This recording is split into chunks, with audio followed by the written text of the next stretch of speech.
Oke.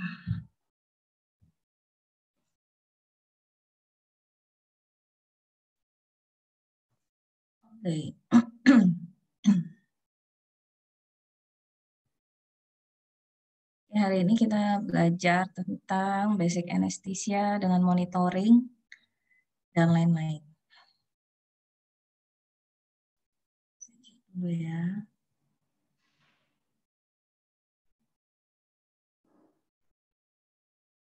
Jadi ini mana bentuknya?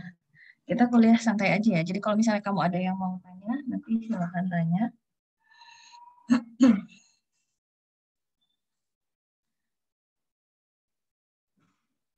Kalau yang sebelumnya sih, kemarin saya kuliah ada ininya, door prize-nya, ada hadiahnya. Cuman berhubung kamunya pagi-pagi udah bikin masalah, nggak jadi.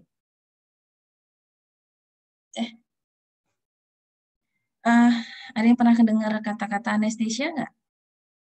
Boleh di-unmute ya?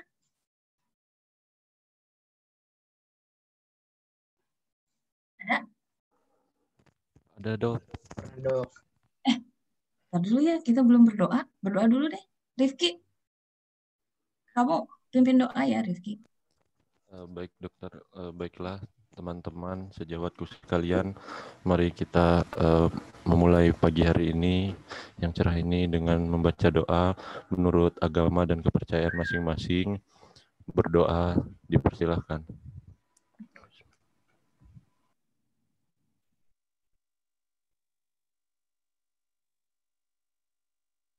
Berdoa selesai. Baik dokter, cukup dok. Ada yang pernah dengar kalau istilah anestesi?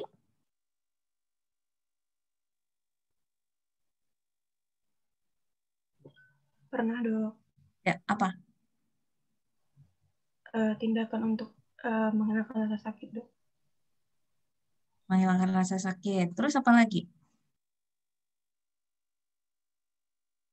Kita ini aja ya, maksudnya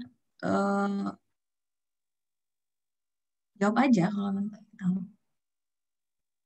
Santai aja.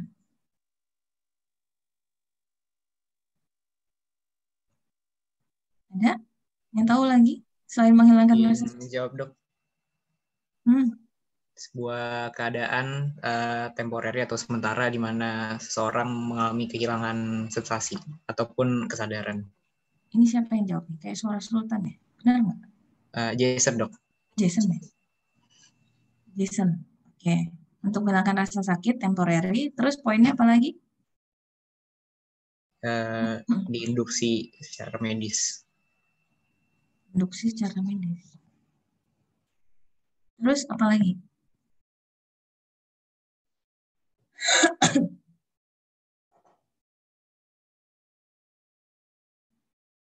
Jason. Sisi.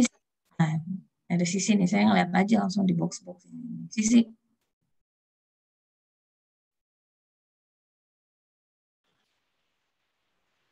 Untuk menghilangkan rasa sakit dokter anestesi.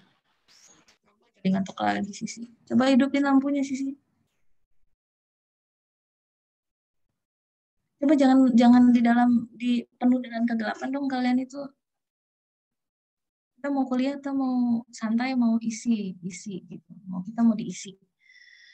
Jadi siapin kondisi kamu dengan maksimal. Coba dikasih penerangan biar hidup kamu nggak gelap.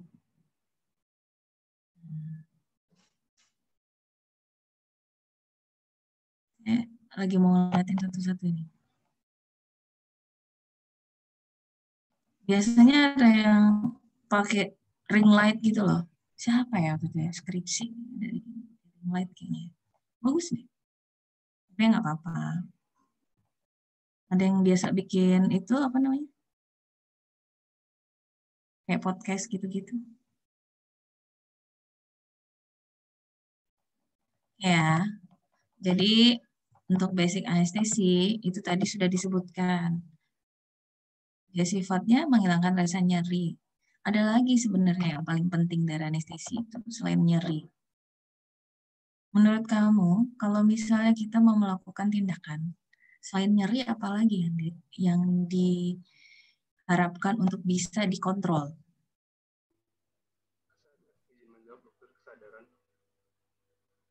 Jadi, mau dilukain nih tangannya atau perutnya nih, mau dioperasi, misalnya mau dibuka. Kira apa selain nyeri? Refleks mungkin dok sama kontraksi otot dok. Kontraksi otot. Terus kamu kira-kira saat dihilangin nyeri, kamu boleh nggak ngeliat operasi itu? Sadar gitu.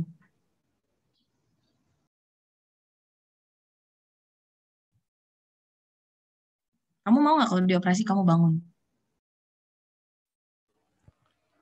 Saya pribadi enggak dok. Enggak. Ya, artinya ada poin satu lagi kan. Pasti orang-orang kalau mau dioperasi melakukan tindakan besar itu pengennya sih ya dalam kondisi tidur ya. Sudah sih. Yang pasti prinsipnya ya dia harus tidak merasakan apa-apa ya. Terus dia nggak merasakan rasa sakit. Ya. Itu poinnya. Jadi kalau misalnya kamu di anestesi tapi masih sakit ya berarti nggak di anestesi. Karena dari asal katanya aja itu ya, ada poin itu.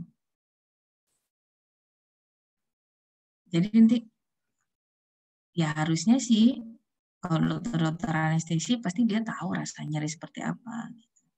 Jadi kalau kamu mau punya istri, suami, cari dokter anestesi gitu ya biar nggak sakit ya. Nggak juga.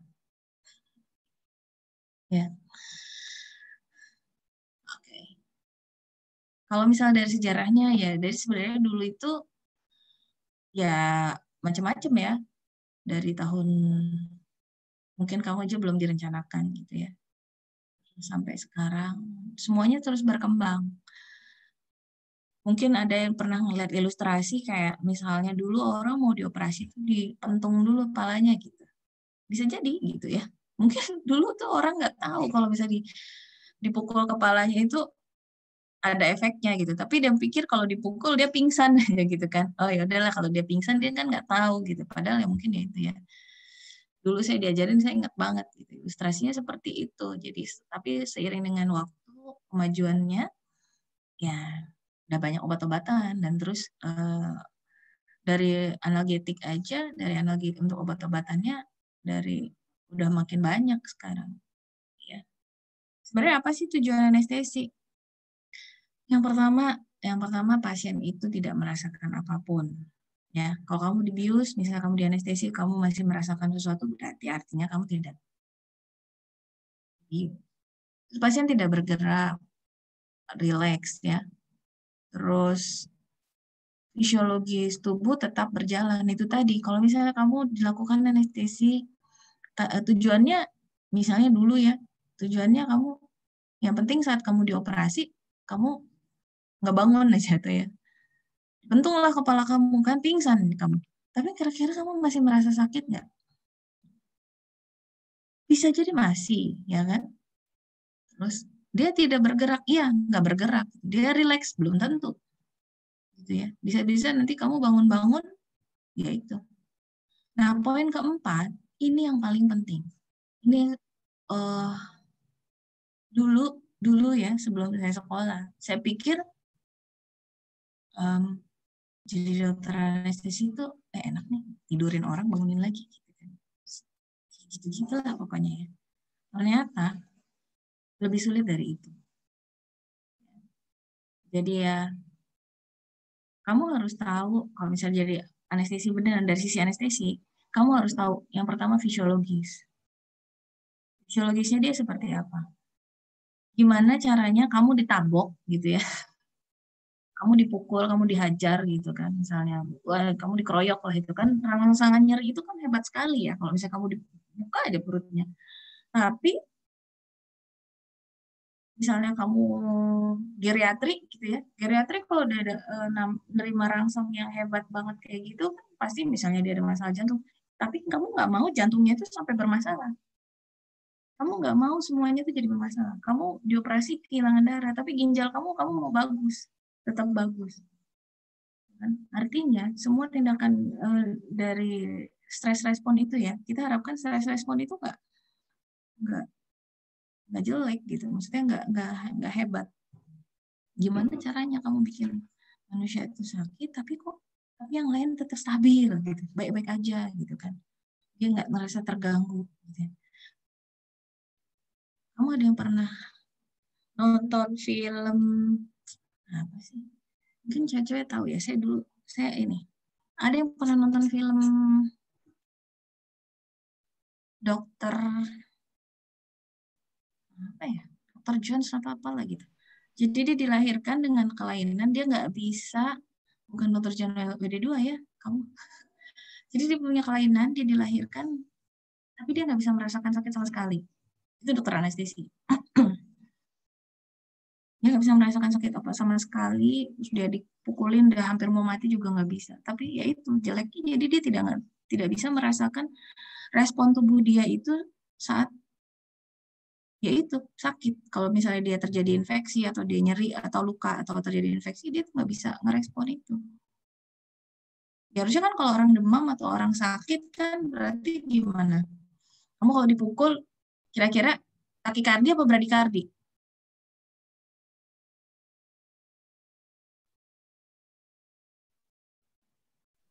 Kamu kalau nyeri sakit kira-kira jantung kamu berdetak kencang atau justru lambat? Takikardi, Dok. Lebih cepat, Dok. Tapi kalau untuk orang-orang usia geriatri atau apa dikasih nyeri segala macam, bisa aja dia bradikardi atau bisa jadi dia malah jadi berhenti jantungnya. Ya, artinya kita harus tahu. Ternyata yang dipelajarin itu banyak. Jadi kalau misalnya anestesi itu dia ya harus tahu fisiologisnya, terus gimana cara respon tubuhnya. Dan yang paling penting adalah saat dilakukan tindakan, proses pembedahan atau yang lain itu ya, stres yang mau dilakukan itu kan kita sebutkan itu. Kita harus tahu. Anestesi itu harus tahu. Berarti gimana? Oh dia mau motong usus. Jadi sampai ke arah potong usus itu dari mulai buka perutnya segala macam kayak gitu-gitu.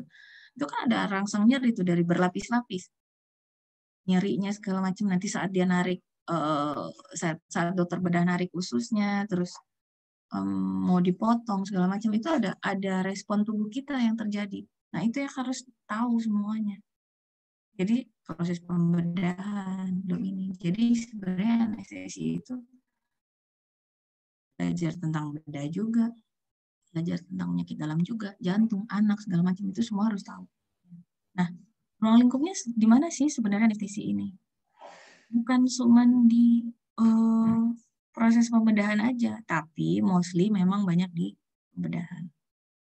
Untuk manajemen nyeri pasca operasi, untuk nyeri kronis juga ada, painless labor. Nah, kalau di anestesi itu ada sebenarnya subspesialis yang untuk konsultan ya, itu adalah untuk manajemen nyeri. Di Lampung baru ada satu, Dokter Imam. Jadi kalian udah kuliah sama Dokter Imam? Udah belum? Terus kamu lupa, udah kuliah belum ya? Gitu. Masa iya sih kamu lupa? Udah belum? Sisi udah belum? Ya, itu. Ya, jadi nanti ada kuliah juga sama Dokter Imam. Itu pakarnya untuk nyeri. Ya. Terus untuk resusitasi, basic life support sama advanced life support. Ini ininya ya, anestesi ya wilayahnya. Emang ini tiap hari yang dikerjain. Nah, poin yang ini adalah untuk trias anestesi, analgesi, hipnotik sedatif, sama relaksasi otot. Jadi 3 poin itu. Ya, saat kita mau dilakukan tindakan, yang pasti dia nggak boleh nyeri. Yang kedua, dia harus tidur. Kemudian dia harus rileks. Gimana kalau misalnya kamu mau buka, mau narik-narik ototnya, tapi dia nggak rileks, kan nggak bisa, ya kan? Ototnya kaku gitu kan, karena dia nyeri segala macam, dia kaku, nggak bisa. Jadi harus 3 poin ini harus ada. Nah, kenapa harus ada? Gimana sih adanya? Apakah harus salah satu ada yang bisa dominan segala macam? harus balance. Ya. Nah, kombinasi dari ketiga poin ini harus balance. Gimana kalau cuman kamu kasih aja untuk nyerinya, tapi kamu nggak kasih hipnotik atau relaksasi? Nggak bisa. Atau bisa aja kamu ditidurin, tapi nggak dikasih obat untuk hilangin nyeri. Atau nggak dikasih untuk relax. Gimana ya, kamu tidur, tapi kamu ngerasa sakit. Ada juga tuh filmnya, tapi saya belum jadi nonton. Ada tentang awareness. Jadi dia tidur, dia nggak nyeri, dia ini, tapi dia tidurnya nggak dalam. Wah, itu nggak enak. Itu jangan sampai. Tapi itu kejadiannya jarang sih. Oke. Untuk jenis-jenis anestesi, jadi kalau misalnya kamu dengar, itu ada yang general, ada yang regional. Bentar ya.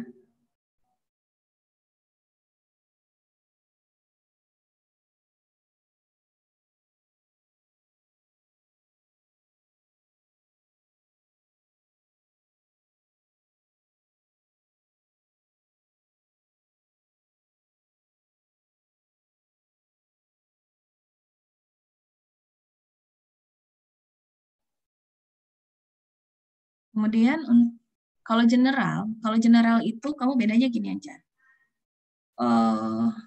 Dia sentral, ya. Jadi dia sentral. Jadi semuanya, jadi umum lah, secara umum semuanya dibuat ini. Kemudian dia ini reversible, artinya bisa kembali. Sebenarnya ada jokes. Ini ada ini ya. Bimo ada Bimo? Ada, Dok.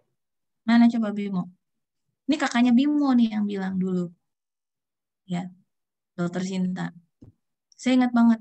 Terus saya sekolah. Mbak, kenapa sih mau ngambil anestesi? Menurut aku anestesi itu kerjaan yang aneh aja. Kenapa? Kamu udah capek-capek tidurin, ntar ujung-ujungnya dibangunin lagi. Kata dia gitu. Ya juga ya. Gak apa-apa, buat aku lucu aja. Mesti aneh aja. Gitu. Kakaknya Bimo nih, ingat banget.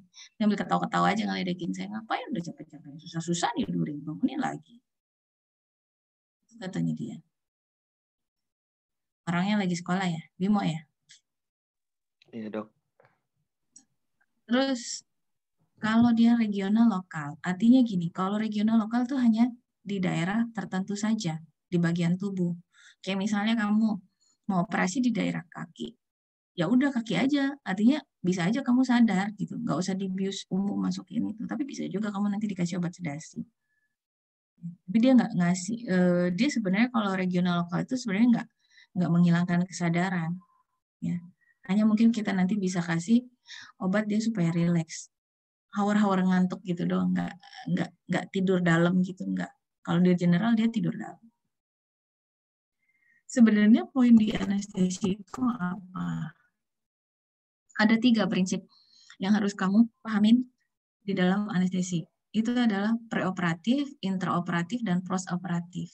Ya, preoperatif ini meliputi apa? Kita harus tahu dulu pasien, harus periksa keseluruhan sebelum dilakukan tindakan anestesi. Ya, jadi bukan orang datang bius gitu, enggak. Artinya kamu harus diperiksa. Periksa secara keseluruhan. Gimana? Ya dari status generalisnya, dari anamnesa, status generalis gitu kan. Ampel, kalian ada yang udah pernah dengar ampel? Terus lemonnya juga kita periksa untuk urusan RW-nya, dia ada difficult RW apa enggak, dan yang lain-lain. Nah, setelah kita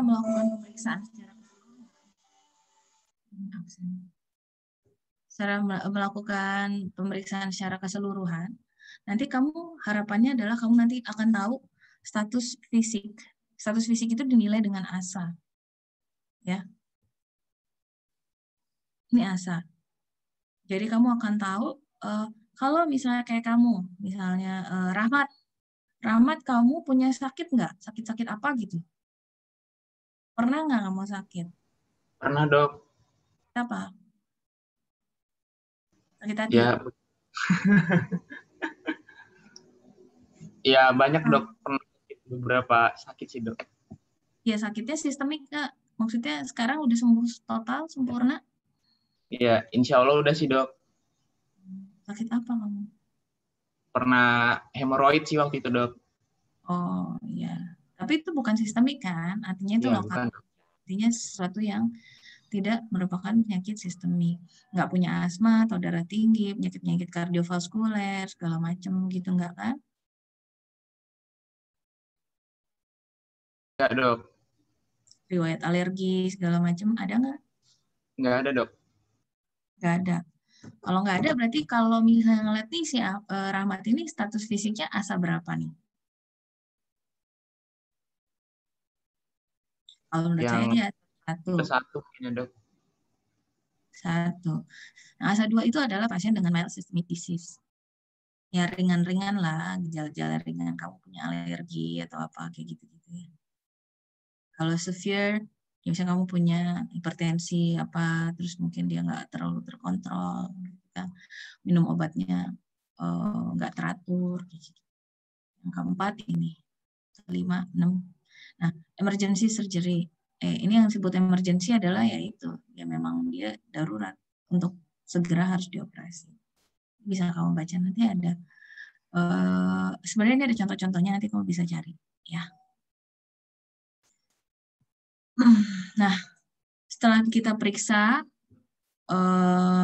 status fisiknya semuanya ya, dari atas sampai bawah per sistem organ, kardiovaskulernya gimana, genital urinarianya gimana, ya kan, ginjalnya, pencernaan dan lain-lain.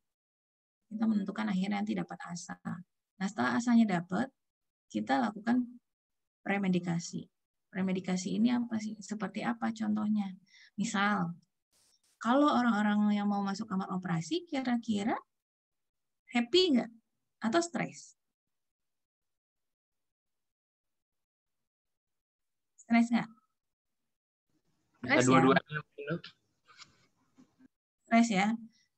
Kalau nanyain saya, beda.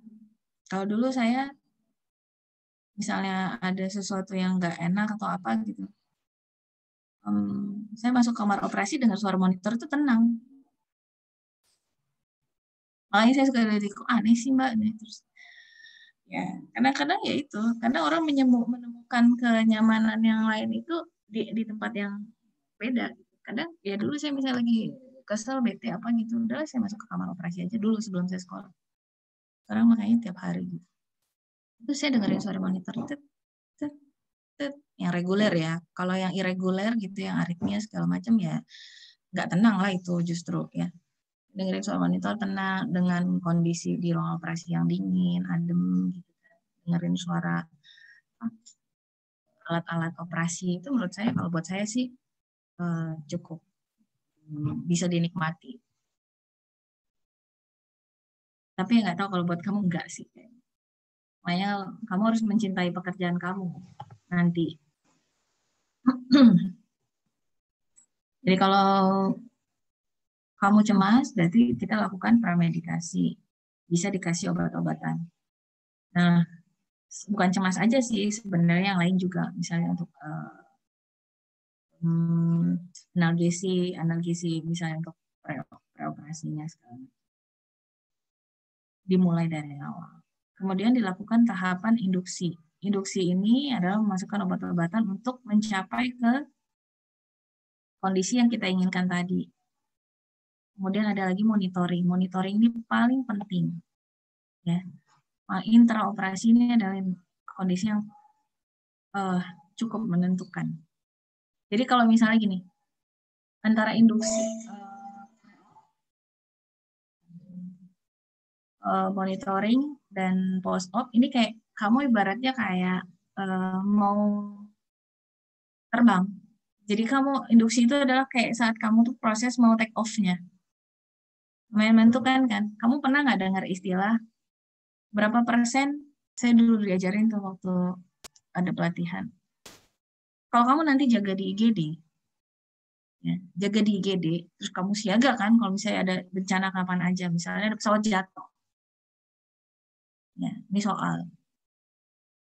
Jadi kalau misalnya kamu dengar bencana massal nih, pesawat jatuh, kapan dia jatuhnya? Ya, kalau ada pesawat, Lagi mau take off. Ada masalah. Jatuh. Terus ada pesawat lagi mau landing. Bermasalah. Menurut kamu korbannya yang paling banyak yang mana? Soal nih. Saya dulu dikasih sama dokter BDKV. Mana yang kamu harus agak tenang, mana yang kamu harus buru-buru cepat ngirimin bantuan.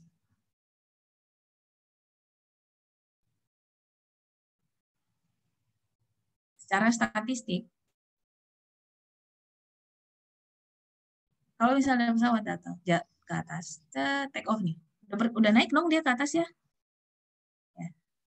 jatuh dia, bam. Menurut kamu korbannya banyak nggak? Meledak lah ya kayak. Kalau dia jatuh gini, jatuh.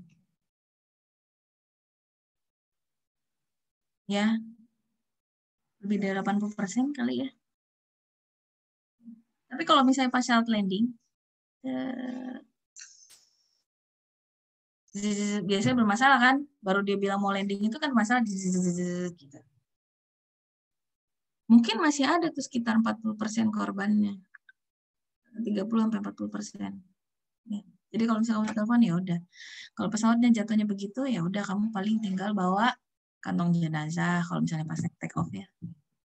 Kalau misalnya pas landing ya lumayan kamu berarti harus bawa yang lebih banyak lagi tim-tim kamu buat ke tempat kejadian. Seperti itu. Nah, di anestesi ya kurang lebih seperti itu, sekrusial itu. Jadi pas saat induksi sama pas mau landing itu lumayan susah. Ya. Ini yang tadi saya bilang, persiapan operasi itu harus semua yang disiapin. Dari pemeriksaan pasiennya itu nanti kita mempersiapkan tindakannya, persiapan obat-obatannya, mungkin kalau misalnya operasinya besar dia ada darahnya, gitu kan, perlu darah dan yang lain. Untuk premedikasi itu tujuannya memberikan kenyamanan, memudahkan, mengurangi jumlah obat anestesi. Artinya kalau kita kayak mau induksi itu, kita udah dikasih ini dulu nih, obat di dalam plasma kita udah ada nih kadar obat-obatan ya biar dia rileks, biar dia nggak nyeri segala macam, tuh sedikit sudah mulai ada nih, dia mulai kerja. Terus kalau misalnya untuk induksi itu adalah kita buat pasien dari yang kondisi sadar terus masuk ke stadium anestesi, jadi mulai nggak sadar, terus dilakukan proses pembedahan. Obat-obatannya apa? Bisa juga ada intravena, kemudian bisa juga inhalasi, ada gas gitu ya, bentuknya gas. Atau bisa juga kombinasi dari keduanya. Nah, dalam proses pembedahan itu, apa yang harus kita lakukan? Yang pasti kita harus tetap menjaga, yaitu kondisi dia tetap stabil, baik. Sebelumnya apa yang kita lakukan?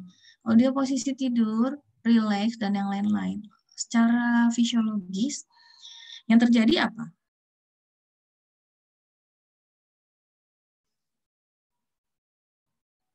Kalau orang tidur biasanya kenapa ada orang tidur ngorok?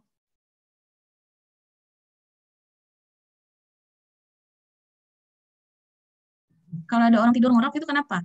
Dwiki. Gangguan jalan nafas mungkin, Dok. Gangguan jalan nafas. Sleep apnea, Dok. Apnea. Kalau orang tidur biasa loh, ada orang yang ngorok itu kenapa? Bentar ya, siap. Kalau ada orang tidur, ada yang ngorok, ada yang enggak. Siapa yang tidur yang ngorok? Ya tanya sama orang rumah kamu. Kalau kamu tidur terus kamu dengar kamu ngorok, berarti kamu nggak tidur. Coba ini siapa nih? Muhammad Hasta. Hasta, kamu pernah nanya nggak di rumah kamu kalau tidur ngorok nggak? Ada, Dok. Ada. Menurut kamu kira-kira kenapa kalau kamu tidurnya ngorok? Perbedaan anatomisnya mungkin, Dok. Anatomis. Ya. Terus apa lagi?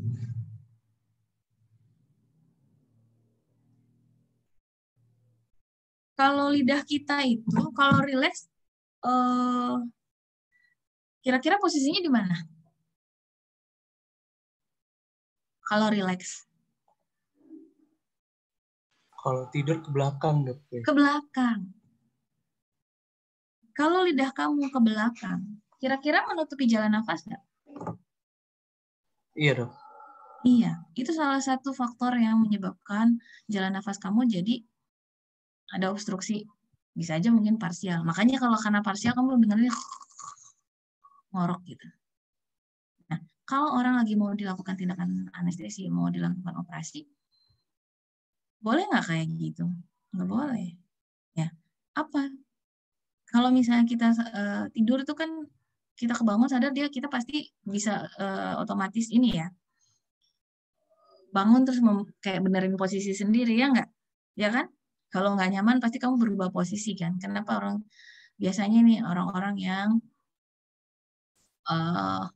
mungkin berat badannya di atas normal, ya kan? Pasti di sini lebih berat, apa kayak gitu ya? Ya nggak? Lebih tebel daerah sininya, sini cara anatomis mungkin dalamnya beda. Gitu. Itu nggak boleh. Kalau lagi mau dioperasi, mau dilakukan tindakan kayak gitu ya susah. Artinya makanya kita lakukan untuk tindakan untuk mempertahankan jalan nafas. Dengan cara apa? Dengan cara intubasi. Masukin alat bantu untuk nafas supaya dia tetap udaranya bisa masuk oksigennya. Jadi itu tadi penilaian kita dari preoperasi, kita harus lihat dia ini berpotensi nggak nih gitu kan, mas kita lakukan induksi. Ada nggak kesulitan dia untuk airway-nya? Apakah mulutnya bukanya kecil? Ataukah dia lehernya mungkin pendek, tebal, gitu kan? Yang lain-lain. Nah, untuk intubasi itu kita bisa nilai dengan ini. Biasanya lihat, coba kamu sekarang lihat ngaca ke ada handphone atau apa yang dekat, kamu lihat, buka mulut kamu. Empati kamu berapa kira-kira?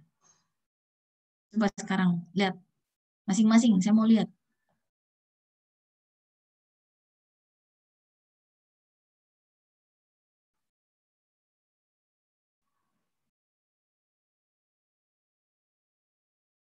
Coba ngaca aja, nggak apa-apa. Siapa tahu kamu ada yang empatinya. Itu kan bisa dinilai dari awal. Siapa tahu misal kamu melakukan tindakan, dok, saya ini empatinya 4, dok. Gitu. Ya nggak apa-apa, kamu bilang. Udah lihat? Rata-rata empati berapa?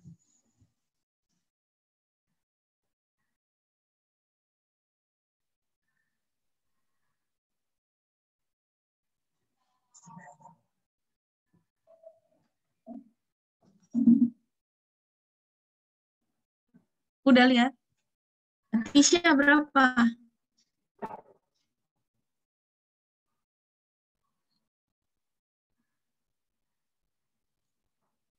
Jaki tuh dia udah bersin-bersin. Kamu bersin apa nguap barusan? Berapa udah lihat empatinya? Ada yang empati 3, 4?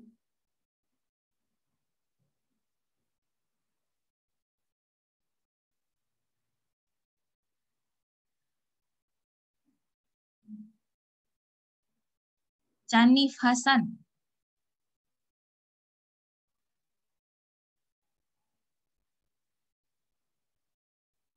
Kamu empati berapa? Anissa Prima?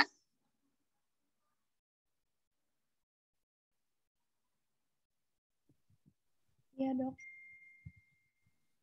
Berapa? 1, dok. 1. Kamu kok lemas banget sih? Udah sarapan belum kamu? Belum, dok. Rivaldi? Ya, dok. Laurentius? Empati berapa? Kalau saya panggil namanya sebutin. 1, dok. Langsung pada bangun deh. Emang kamu pikir saya nggak ngeliat di sini? Helen? Helen? Iya, dok. Kenapa iya? Kamu nggak denger ya? Dengar, Dok. Berapa? 1, Dok. 1. Oke. Hana Nafisa? Hana Nafisa ada? Ada, Dok. Kemana kamu tadi? Saya tadi ke WC dulu, Dok. Mohon maaf, Dokter. Oh, Malapati scoring ya, Dok. ya. Saya kurang mengerti, Dok. Oh, ya udah, kamu ke WC ya tadi ya. Ya udah, nggak apa-apa. Saya suruh teman kamu ngukur, ngelihat malapati kamu.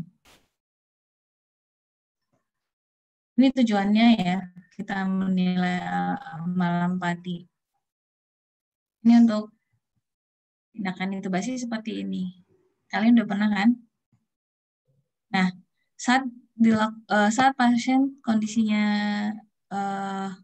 teranestesi, kita harus tetap melakukan monitoring, ya kan? Itu yang bagian paling butuh kesabaran. Jadi apapun yang dilakukan itu kita harus tetap melakukan monitoring. Jadi kalau misalnya ada bilangin, biasanya saya suka diledekin sama siapa? Adalah salah satu bos di kampus. Wah, ini tukang tidurin orang nih. Kalau dulu saya selalu ketemu, kalau misalnya ada ketemu sama ya biasa orang, wah ini dokter itu tukang tidurin orang nih, gitu. Saya bercandain gitu, dibercandain gitu. Ya karena sering diledekin gitu, akhirnya saya bilang, ya dok, saya kan suka tidurin, tapi saya kan bertanggung jawab dok, gitu kan. Saya bangunin lagi orangnya gitu. Nah, tapi untuk kondisi monitoring ini, kalau kakak-kakak tingkat kamu yang lagi kepanitraan, ini saya minta mereka untuk melakukan monitoring dengan benar. Artinya, saat dilakukan tindakan itu, dia harus menghitung yang pertama, apa? Kalau misalnya kita dalam kondisi normal, kira-kira terjadi nggak kehilangan cairan?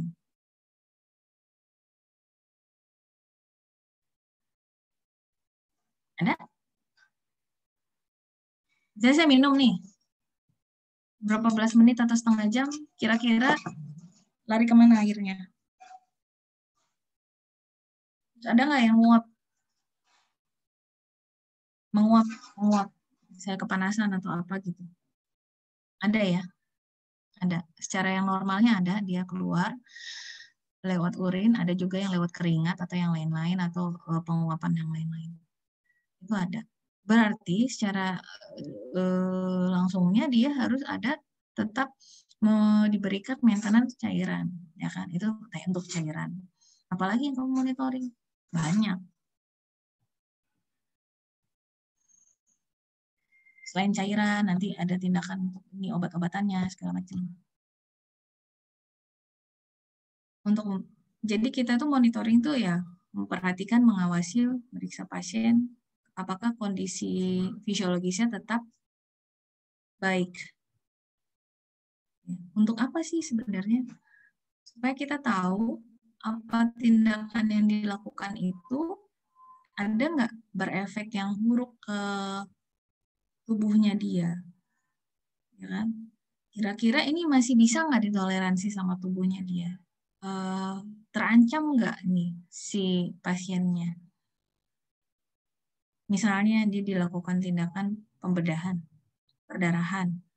Kira-kira perdarahan ini masih bisa ditoleransi nggak sama tubuhnya? Apakah kita harus segera mengganti perdarahannya atau hanya cukup kita berikan cairan aja dulu?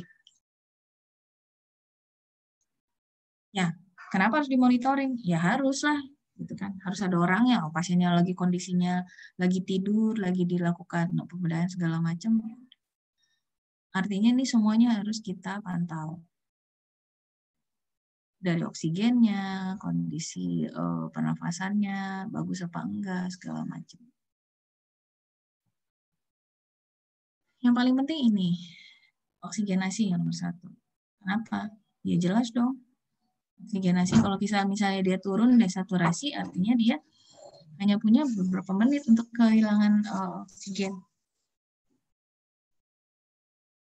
Ya enggak? Berapa menit kira-kira manusia kalau misalnya ada ares gitu, atau misalnya dia nggak nafas, berapa menit? 3 menit. 3 menit. Artinya ini kamu saat operasi, misalkan saat pasien nggak sadar, kamu cuma punya waktu segitu. Mantaunya pakai apa? Ada pulse oximetry namanya. Udah tahu kan ya alat-alat itu? Bisa nanti taruh di jari, gitu. Nanti dia kebaca tuh kondisi saturasi oksigennya. Oke, terus kita lihat lagi, apalagi yang harus kita pantau? Ventilasi. Apakah posisi ETT tadi yang kita pasang benar? Terus nafasnya benar apa enggak? Jadi dia naik, kembang kempisnya paru itu bagus atau enggak? Ya, terus kita lihat lagi konsentrasi oksigennya, konsentrasi karbon dioksidanya. Kalau misalnya di luar negeri banyak, di dalam negeri juga banyak sih, cuman kalau di rumah sakit biasanya dia nggak ada sih alat end-tidal CO2. End-tidal CO2 itu untuk alat untuk mengecek ya kondisi konsentrasi karbon dioksida di dalam tubuh. Kemudian sirkulasi. Sirkulasi ini yang kita lihat adalah kondisi kardiovaskuler, jantung, dan yang lain-lain. Ya. Kalau misalnya kamu masuk ke ruangan operasi, itu kan dipasang tuh alat. Nah, itu kan harus dievaluasi. Kalau dia cenderung normal, sebenarnya nggak harus sampai 5 menit sekali. Tensi itu bisa kita bikin lebih lah, 10 menit boleh. Tapi kalau misalnya ini sih emang idealnya seperti itu. Makanya kalau misalnya di lembar monitoring itu ada kotak kecil-kecil itu, kecil-kecil. Lihat perubahan ininya. Ya. Setiap pasien ini harus dievaluasi. Tapi pesan saya, kalau kamu mau monitoring pasien, ini sebenarnya bukan cuma di kamar operasi lagi ya. Cuma di kamar operasi. Ilmu ini harus sebenarnya berguna untuk misalnya kamu nanti kayak di IGD atau yang lain-lain. Jangan lupa dengan panca indera kamu. Setelah kamu pasang alat-alat monitoring mau harganya seharga yang kamu dijual aja kayaknya nggak mampu belinya, ya. Ngerti kan maksud saya? Kira-kira harga alat-alat monitor itu ya kalau saking mahalnya itu kamu aja dijual mungkin belum tentu laku segitu. Jangan juga terlalu percaya sama monitor. Ya, jangan terlalu percaya sama monitor. Tetap percaya panca indera kamu. Apa? Indera perasa segala macam ya. Kenapa? Karena tetap Allah itu menciptakan kita sudah sangat sempurna sekali. Manusia itu adalah bentuk ciptaan yang paling sempurna. Kenapa? Kenapa Allah itu menciptakan segitu indahnya gitu loh tubuh kita. Kamu monitoring dengan benar, ternyata emang kamu akan semakin banyak mengagumi ciptaan Tuhan ya.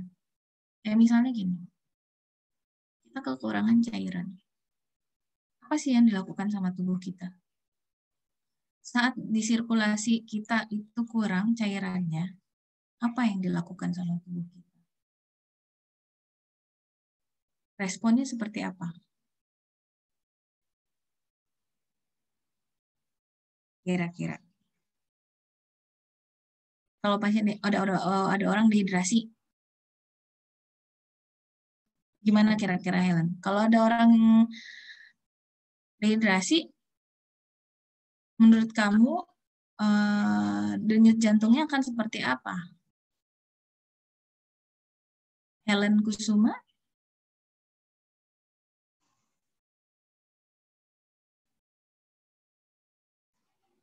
Helen ada? Helen kenapa nggak kedip-kedip terus gambarnya nggak goyang-goyang? Hari gini tuh gimana ya? Saya mau siap, saya pura-pura bego aja gitu. Nggak tahu kalau misalnya kamu sambil ngapa-ngapain nggak usah. Jadi kalau misalnya nggak nyaman ada di sini ya nggak apa-apa. Kira-kira kalau ada orang dehidrasi, respon tubuhnya seperti apa? Jantungnya gitu.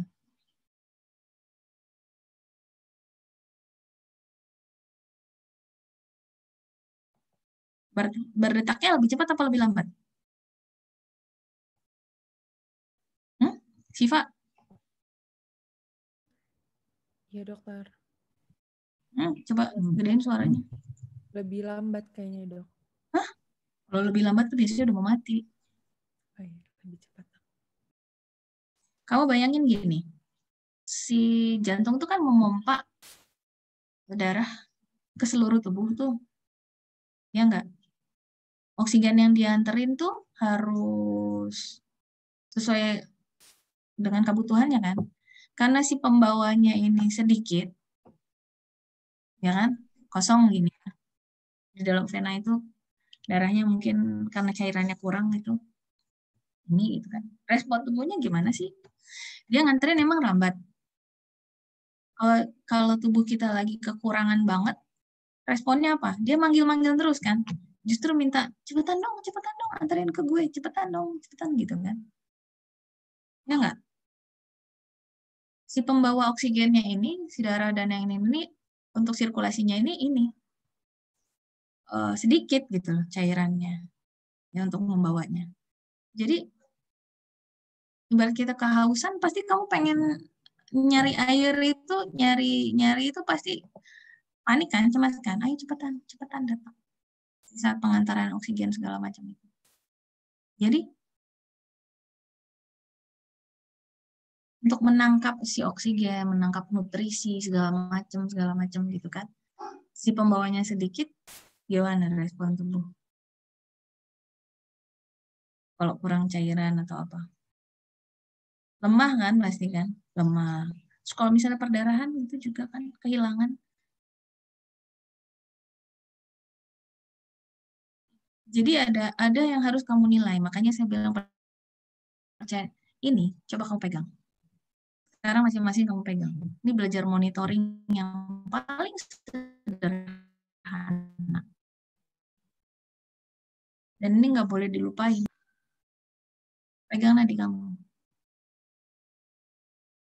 Ya, semua pegang. Ada banyak yang bisa kamu nilai dari sini. Ya, kualitasnya. Coba kamu ukur denyut nadi kamu, normal apa enggak? Ada yang di atas 100? Nah, ada yang di atas 80 atau yang di atas 100? Hitung 1 menit. Atau ada yang di bawahnya, di bawah 80. Kamu bisa menilai kecukupan cairan dari sini saja. Makanya saya selalu diajarin sama guru saya dulu. Kalau misalnya kamu nggak punya alat monitoring, kamu cukup pegang aja nadi kamu di sini. Kuat nggak denyutnya? Cepat atau lambat? Terus isinya cukup apa enggak? Ini monitoring yang paling sederhana banget. Dan ini bisa kamu lakukan. Jadi kamu nggak usah, kadang kalau ada kamu menemukan kegawat daruratan atau yang lain-lain, saya selalu pegang ini dulu. Wah, kecil banget nadinya, lemah banget, nggak ada isinya. Kerasa. Kalau vena itu isinya cukup penuh, itu kerasa. Ya, kamu nanti pegang saat kamu puasa atau kamu nggak minum seharian. Ini pasti lemah banget. Dia detak itu nggak naik gini. Ya, nggak kencang naiknya lagi. Tapi kalau dia nggak ada isinya itu cuman gini doang. Ya. Kalau dehidrasi banget ya pasti dia lebih lemes. Dari situ aja udah kelihatan. Itu monitoring yang paling sederhana. Ya. Makanya jangan dilupain. Kadang monitoring itu ya nggak terlalu segitu sensitifnya. Kadang kalau dia udah saking terlalu cepatnya, bisa 140, 180 segala macam gitu ya, misalnya ada. Kadang dia nggak terlalu terbaca yang ini banget. Kamu untuk tahu nanti pasien itu seperti kenapa, si detak jantung itu kenapa dia cepat, kenapa lambat. Kamu bisa tahu dengan misalnya dia cepat banget, pegang sini. Oh, nadinya nggak kuat, isinya nggak cukup. Itu bisa bermakna banget. Ini menolong banget. Itu monitoring yang paling sederhana. Terus kamu lihat, kalau ada pasien sesak, ada kegawat daruratan, terus ada sesak. Kenapa harus kamu lihat indera mata kamu? Kamu bisa menilai saat orang respirasinya berapa normal. Kamu lihat, oh normal. Tapi dia usaha nafasnya gini.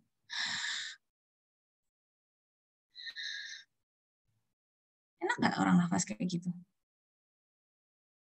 Enggak. Itulah kenapa indera kamu itu jauh lebih berharga dari monitoring. Ya. Makanya kalau misalnya ada lapor pasien, tapi RR-nya normal dok, gitu kan. Fotoin tuh monitornya, kan ada tuh ngebaca. Tapi saya lihat pasiennya napasnya gini. Jumlahnya normal. Jumlahnya normal. Enak nggak napas kayak gitu? Ntar lagi apne kalau pasien napasnya udah kayak gitu satu-satu. Itulah kenapa monitoring itu penting banget. Penting banget. Mata kamu itu jauh lebih berharga. Panca indera kamu lebih berharga. Ya. Jadi jangan pernah percaya sama orang lain, gitu kan. Kalau saya sih untuk urusan monitoring itu harus percaya diri sama sendiri-sendiri juga. Kalau misalnya orang lain nggak biasa monitoring, oh normal, tapi kamu nggak tahu kualitasnya, bahaya. Ya.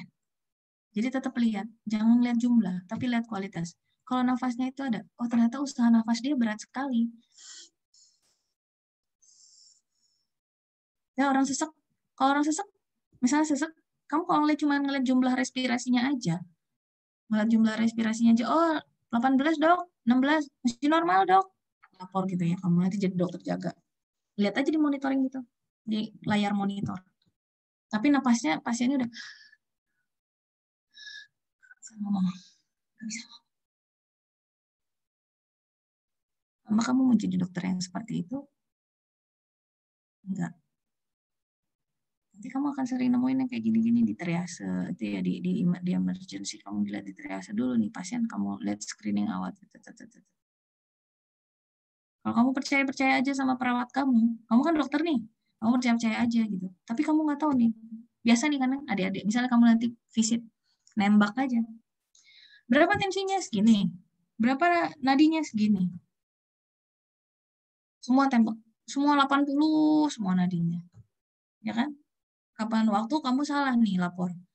Bayi umur 1 bulan, kamu bikin nadinya 80. Normal nggak? Tidak, dok. Normal nggak? Enggak kan? Ya. Bahaya nggak? Bahaya. Artinya kenapa saya bilang untuk hal-hal yang seperti ini kamu harus tahu normalnya dulu, fisiologisnya dulu. Kamu tahu. Ya. Untuk geriatri, kalau kamu bilang, oh saya bilang, saya kalau bisa dikasih tahu bayi baru lahir misalnya, heart rate-nya 100, ya cemas lah. Ya nggak? Cemas dong. Proposal saya pada hari ini dengan judul ujian efektivitas sebagai demokrasi dalam pembentukan baru pada itu siapa?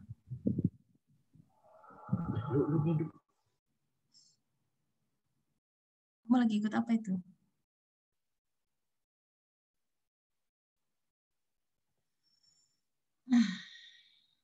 Gede Agus Andika ada?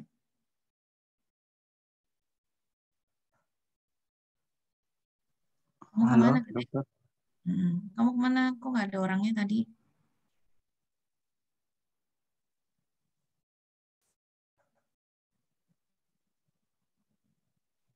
Saya tadi ngomong terakhir sampai mana, Gede? Tadi ngomongin gini nadi dokter. Itu tadi 3 menit yang lalu. Saya ngomongin tadi, kalau misalnya kamu periksa bayi, heart rate-nya 100, nadinya 100, bayi baru lahir, harusnya kamu cemas. Kenapa?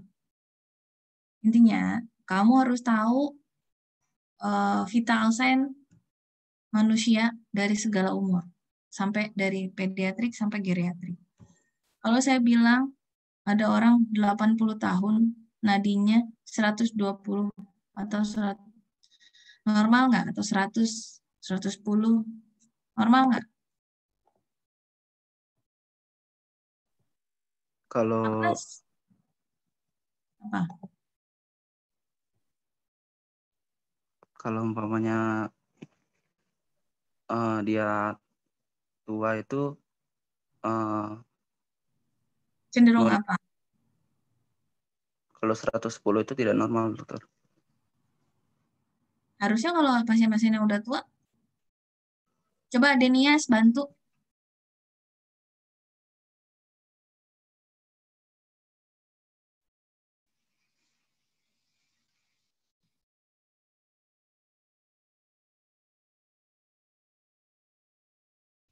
Nggak ada ya?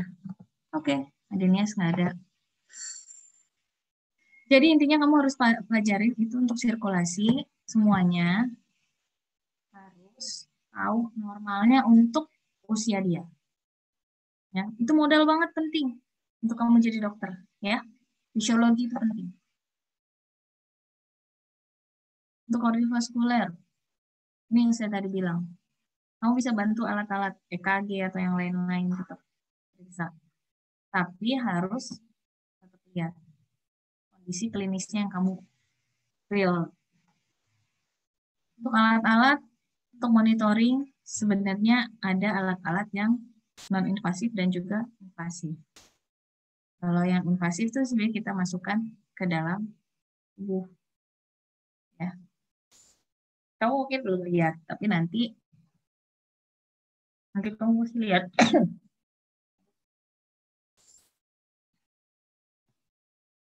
Kalau invasif ini ada arterial line. Jadi itu kita ada masukin alat, nanti keluar monitor. Itu lebih akurat sebenarnya. Kenapa? Karena dia masuk ke dalam sini. Arteri. Ya. EKG. EKG ini penting banget. Ya. Jadi kalau misalnya kamu ada CSL, pasang EKG segala macam kayak gitu-gitu, nanti kamu akan ketemu ini nih sering. Nah, kamu baca. Ya. Minimal kamu tahu aja normal. Normal dulu. Kalau saya diajarin sama guru saya itu dulu, kamu tahu dulu ini EKG-nya normal atau enggak. Normal, udah aman. Tapi gimana kalau misalnya kamu ngelihat ini enggak normal? Tapi kamu bilang normal. Bahaya. Ya, makanya harus minimal kamu harus tahu ini normal aja dulu. Kalau normal tuh yang gimana? Gelombang PQRS-nya. Ya. Nah, setelah kamu tahu, oh ini normal, ini normal, ini normal. Oh ini nggak normal. Tapi saya nggak tahu nih gelombang apa. Bisa kamu cari. Asal dia nggak emergency banget. Ya. Ini kira-kira ada gambaran-gambaran yang kira-kira abnormal. Ya. Ini ada satu lagi untuk monitoring invasif. Ini namanya CVC. Ini untuk melihat tekanan sentral vena. Dia masuk ke vena. Masuknya dari sini. Ini juga kita lakukan. Yang masang dokter anestesi. Ya, ini untuk melihat saturasi oksigen, vena sentral, yang lain-lain. Ini dilakukan untuk pasien-pasien yang indikasi. Jadi kalau misalnya bisa, masih kita bisa monitoring dan yang lain-lain, pasiennya bagus. Biasanya untuk pasien-pasien yang kritis atau pasien-pasien yang untuk dapat obat-obatan parenteral yang mungkin banyak, nutrisi dan lain-lain. Cairan yang memang ini banget ya. Pasien-pasien di ICU nih biasanya. Ya. Tapi nggak semua pasien di ICU dipasang. Untuk yang penyakit-penyakit tertentu. Dan indikasi. Terus monitoring apa lagi yang harus kita lihat? Respirasi. Respirasi apa aja yang kamu lihat? Nih, itu tadi. Misalnya kamu lihat pasien respirasi, mana pasien yang membutuhkan bantuan nafas, mana yang enggak. Itu kamu harus tahu. Bukan cuma dari jumlahnya aja. Kalau misalnya pasien-pasien yang memang dia sudah ada sesak atau lama kondisi ini, dia bisa kita lihat misalnya untuk pasien-pasien yang sudah mengalami gangguan paru, ya, baik itu karena infeksi atau yang lain. Biasanya nanti akan terjadi kalau dia kronis, biasanya dia akan menyesuaikan, dia beradaptasi. Nah, itu bisa kamu lihat dari analisa gas darahnya. Ya, kamu harus bisa, nanti kamu akan lihat gimana cara baca analisa gas darahnya. Ya. Kadar oksigennya, karbon dioksidanya, dan yang lain-lain. Suhu tubuh. Suhu tubuh ini untuk monitoring suhu tubuh, ini nggak cuma di kamar operasi doang ya, ini bisa berlaku di semuanya. Artinya ada beberapa alat yang bisa kamu pasang. Sebenarnya idealnya adalah suhu yang di sentral yang kita pasang, yang ini ya. Cuman ya beda. Jadi suhu yang kita pasang di dalam sama yang di luar di daerah kulit. Apa bahayanya kalau pasien tinggi suhunya?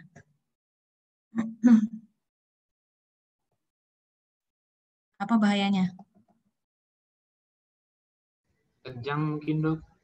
Ya, terus apa lagi? Dehidrasi, Dok. Ya, kenapa bisa dehidrasi ya kira-kira?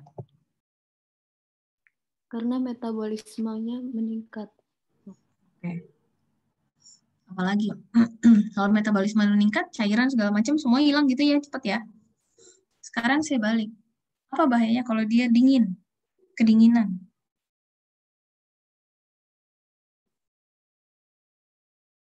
Metabolismenya jalan nggak? Enggak. Enggak kan?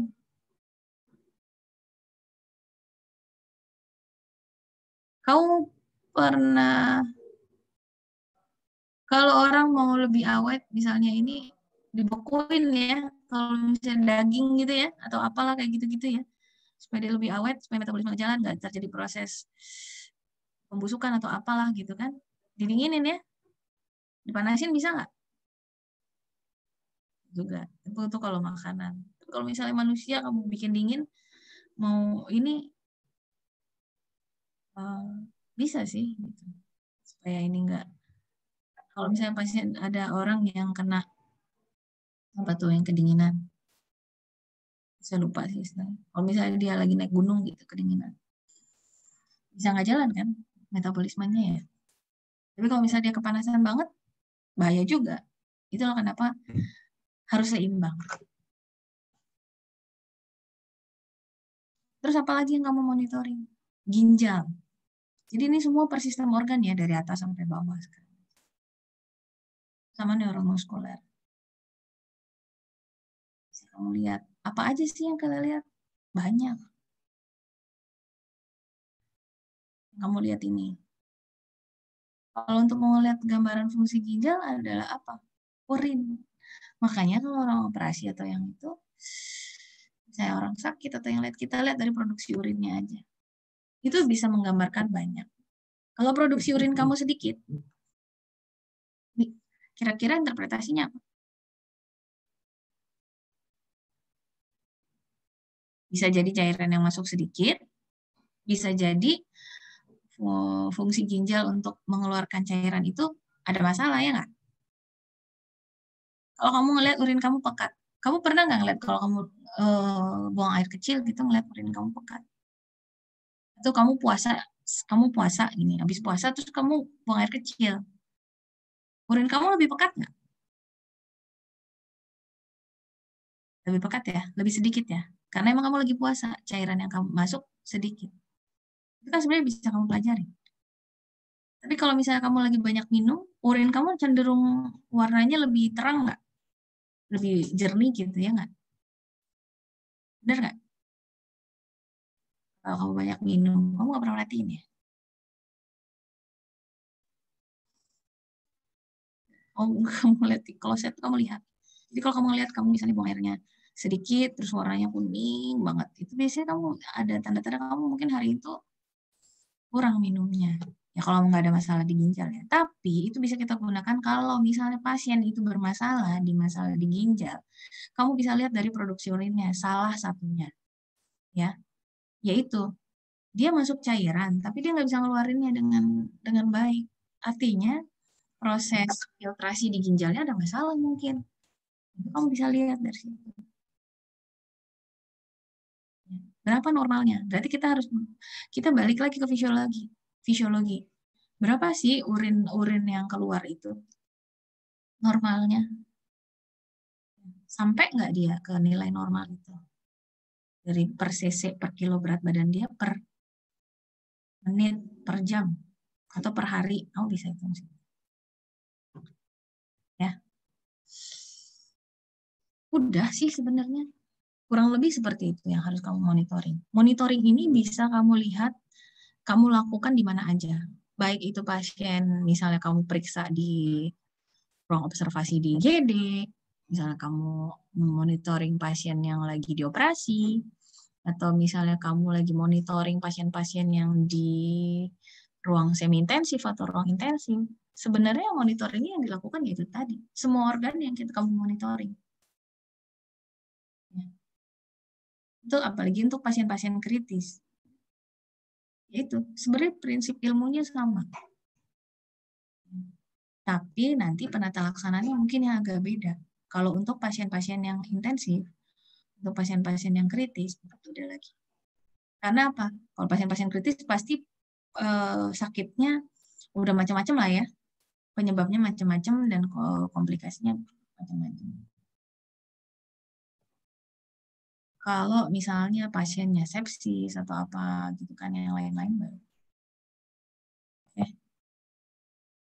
Prinsip monitoring ini yang paling penting. Ya. Oke. Dari yang tadi saya sudah jelaskan, ada yang mau ditanya nggak?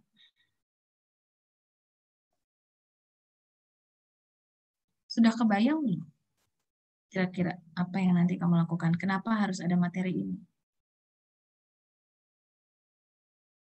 Gimana sih peranan dia di kegawat daruratan? Ini kan bloknya emergency nih, ya kan? Saya kasih materi tentang anestesia dengan monitoring.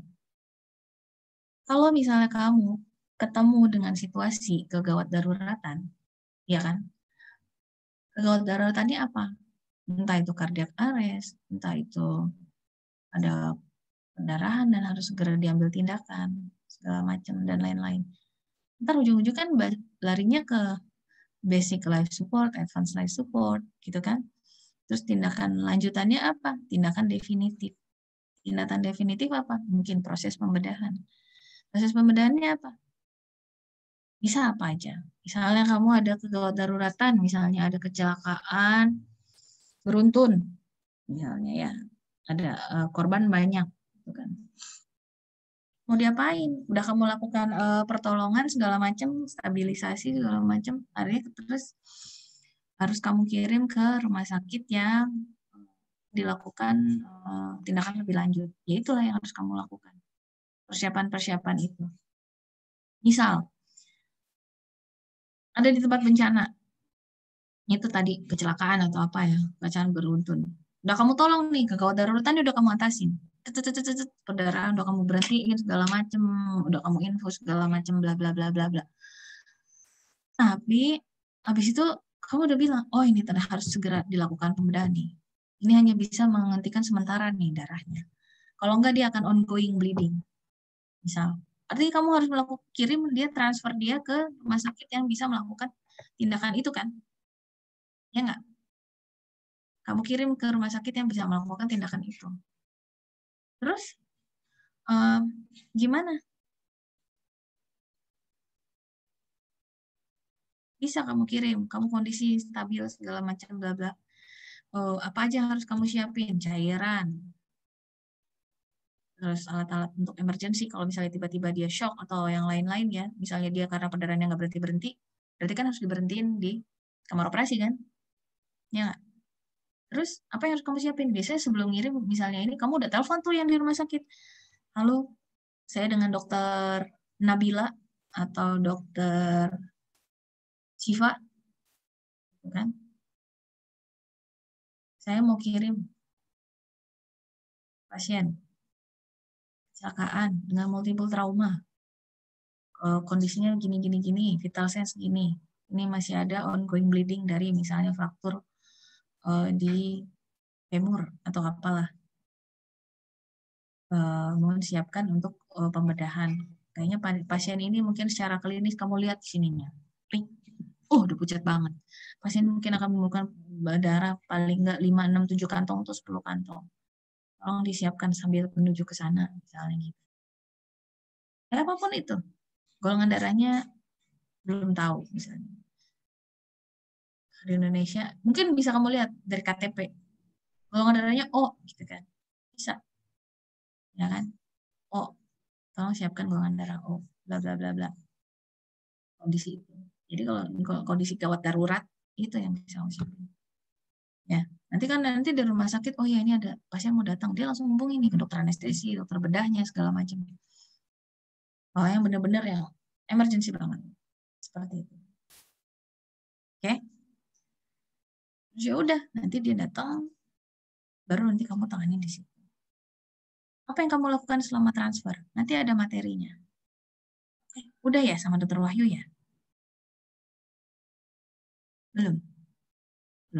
Nanti itu beda. Transfer pasien itu nggak semudah yang kayak kamu bayangkan. Ya. Syifa Fakirah kemana ya? Nggak ada ya? Adenias nggak ada juga? Belum ada juga. Nanti tolong dicatat ya.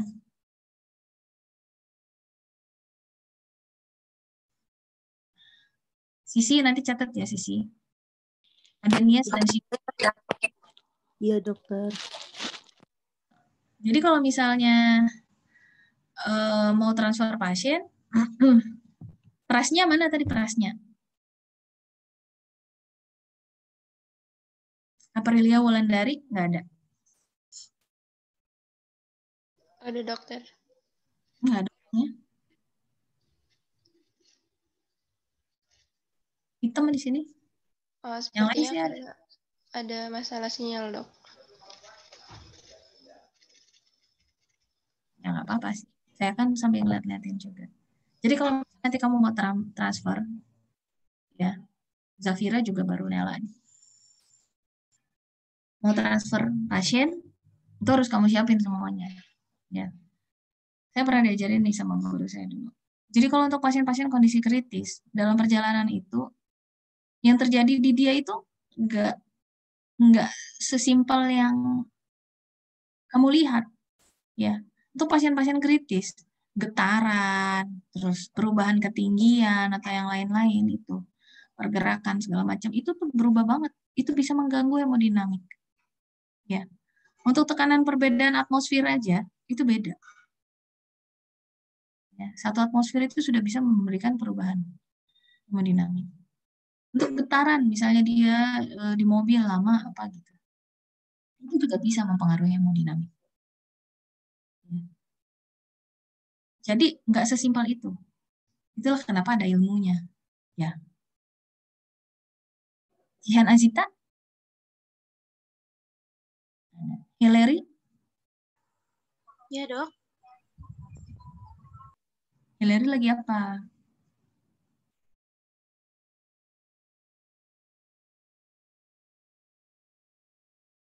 Hillary Sihotang? Nanti dicatat ya.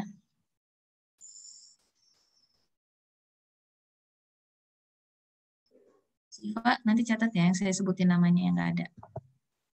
Terus nanti pasien-pasien yang akan ditransfer itu memang harus kamu persiapkan seperti itu. Ya. Jadi kalau kamu menemukan kondisi kegawat daruratan, artinya seberapa gawat dan seberapa darurat itu yang harus kamu persiapkan. Ya. Termasuk itu tadi. Misal, Sambil di jalan, kamu ternyata harus memasukkan suatu obat yang membuat dia mungkin dia udah teriak-teriak kesakitan. Masih bagus kalau pasien itu teriak-teriak kesakitan. Tapi kalau misalnya pasien itu udah nggak bisa teriak lagi, menurut kamu lebih bahaya nggak? Lebih serem nggak? Kalau kamu nilai GCS-nya atau yang lain-lain. Lebih serem, Dok. Gimana Haris Gulam? Kamu lagi berzikir ya?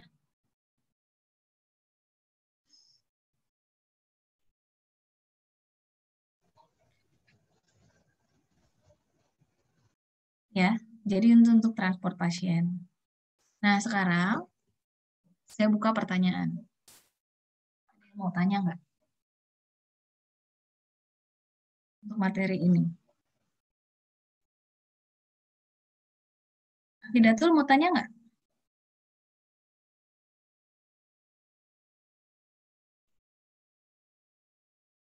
Afidatul Umroh, nggak ada yang mau ditanya?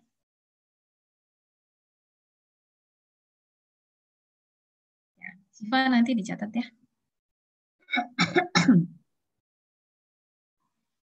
Afidatul Umroh nggak ada.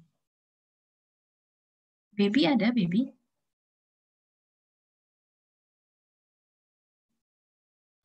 Baby ada. Soalnya nggak kelihatan kepala kamu. Ada yang mau ditanya nggak, adik-adik? Fitra Galih, mau ditanya? Anissa Rida, mau nanya? Dima Fitri?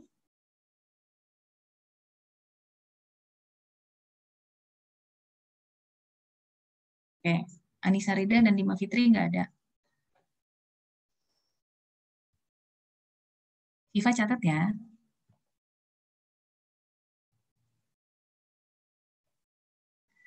Ada yang mau ditanya? Beneran? Nggak ada? Udah ngerti? Rifki, Fahmi, Yesi, Vina Melia. Kamu kenapa off kamera, Rifki? Kamu lagi ngupil? Maaf dok, ya nggak enak dilihat. Saya tahu kok kamu dari menit keberapa tadi off kameranya.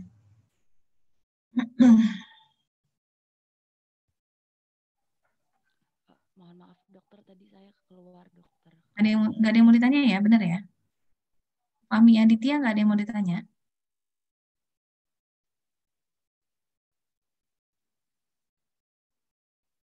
Ya, Fahmi Aditya juga nggak ada, tolong dicatat ya. Mohon maaf dokter. Mohon maaf dok. Kenapa? Kok minta maaf? Lebaran ya? Enggak dok, tadi saya dari kamar mandi dok. Fahmi Aditya nggak ada. Terus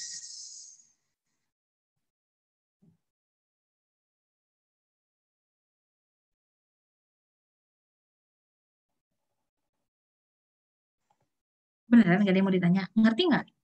Nyoman ngerti nggak Nyoman?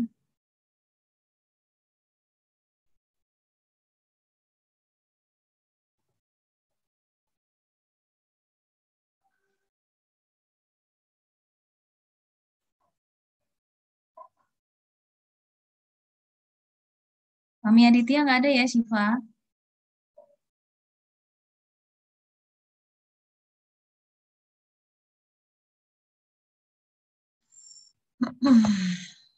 Saya mau nanya nih sekarang, pelaksanaan blog ada masalah nggak?